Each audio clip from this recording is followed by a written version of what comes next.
In Islamic theology, the Prophet Muhammad is considered al-insan al-kamil, which is the perfect man.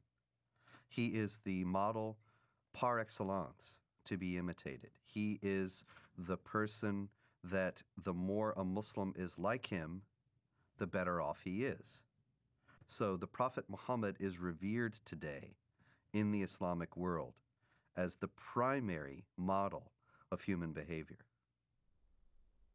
Well, when Muhammad, the Prophet of Islam, wiped out all the Jews from Saudi Arabia, there was 3 tribes, Banu Nadir, Banu Qurayda, Banu Qaynuqa.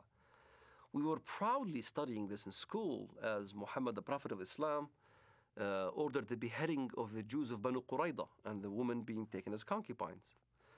As soon as a child had pubic hair, he was beheaded. So the Jewish population was either extradited or beheaded. The story of Rabbi Qanina is a well-known documented story in Islam. Rabbi Qanina was tortured by the order of the Prophet of Islam himself. His eyes were put out.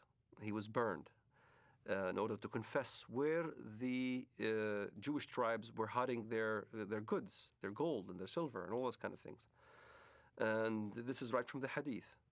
This inspired us as Palestinians, inspired us on fighting jihad against the Jews in Palestine. Authoritative Islamic History, The Life of Muhammad, Sirat Rasulullah, by Muhammad bin Ishaq, edited by Abdul Malik bin Hisham, translated by Professor Alfred Guillaume. Then the Qurayza tribe surrendered, and the apostle confined them in Medina. Then the apostle went out to the market of Medina and dug trenches in it. Then he sent for them and struck off their heads in those trenches as they were brought out to him in batches. There were 600 or 700 in all, though some put the figure as high as 800 or 900. Another example that may be even more chilling of the deleterious influence that Muhammad's example has upon the Islamic world was exemplified recently by an Egyptian leader of a radical Muslim party who wrote just recently that he couldn't believe that the beheadings in Iraq were being protested by Muslims. Weren't they aware that the Prophet Muhammad himself beheaded between 600 and 900 men personally, members of the Jewish Qurayza tribe in Arabia, after he had defeated them? Didn't they realize that if the Prophet did it, then this was the proper way to behave? And so the mujahideen in Iraq, who are beheading people, are simply obeying the example of the Prophet. Now we can see then that since the Prophet Muhammad himself participated in many battles and raids, and did indeed perpetrate these beheadings, he ordered the assassination of several of his political opponents, and he behaved in general like a typical 7th century warlord. The problem is that when this is transferred to 21st century behavior, 21st century contexts of behavior, then what you get are terrorists. The Quran occupies a place that has no parallel in Western civilization.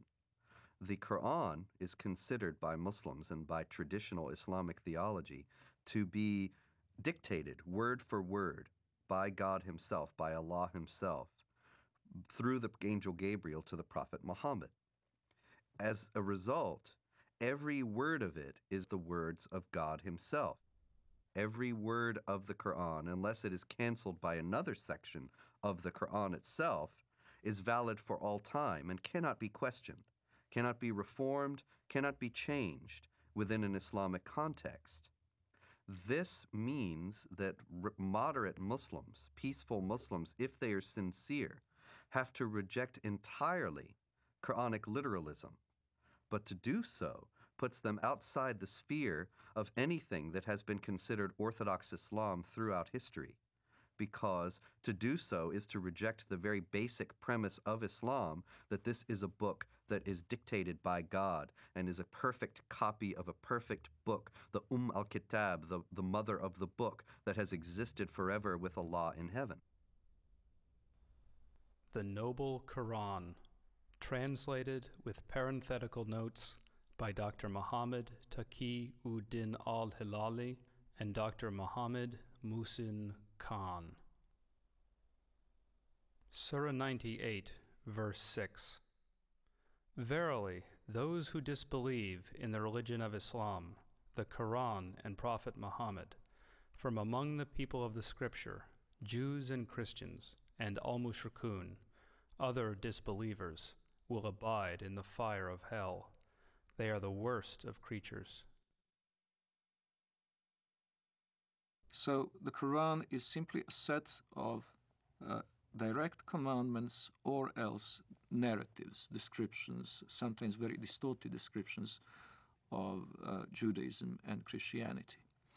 Because of the normative nature of those commandments, the second important body for Islamic jurisprudence and for Islamic polity is the tradition of the Prophet, the Hadith. Now, the Hadith are absolutely necessary to make any sense of the Quran, because Allah addresses Muhammad in the Quran and they talk about incidents in Muhammad's life, but they don't fill in the narrative details.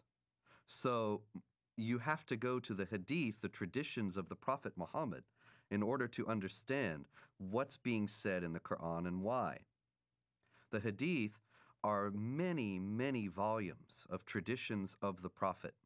Various Muslim scholars, beginning in the 8th century, which is some considerable time after the life of the Prophet Muhammad, who died in 632, they started to collect these traditions and to try, through various means, to winnow out the authentic ones from the inauthentic. From an Islamic standpoint, if something that Muhammad said or did is recorded in one of those books, then it has authority second only to the Quran. And in those books, there is a great deal that illuminates what the Quran says and how it is applicable to Muslims in the present.